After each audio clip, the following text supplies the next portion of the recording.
Hi, good morning, everyone. Welcome back to the series of all about English. Convoluted அப்படின்னு ஒரு வார்த்தை. இது என்னன்னா, maybe an argument or a story or a sentence இதெல்லாம் extremely complex and difficult to follow. ஏன் இவ்வளோ காம்ப்ளெக்ஸாக இருக்கு, கஷ்டமாக இருக்கு, ரொம்ப கடினமாக இருக்கு?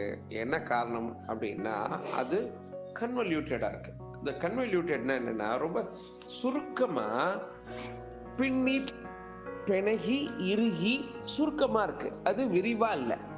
அது விரிவா இல்லாதனால நமக்கு அது புரியலை. இதுக்கு தான் கன்வல்யூட்டட் என்று பெயர். உதாரணமாக, the film is led down by a convoluted plot in which nothing really happens.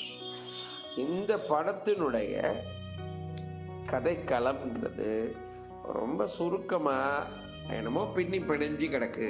அதனால ஒன்றும் நமக்கு புரியல.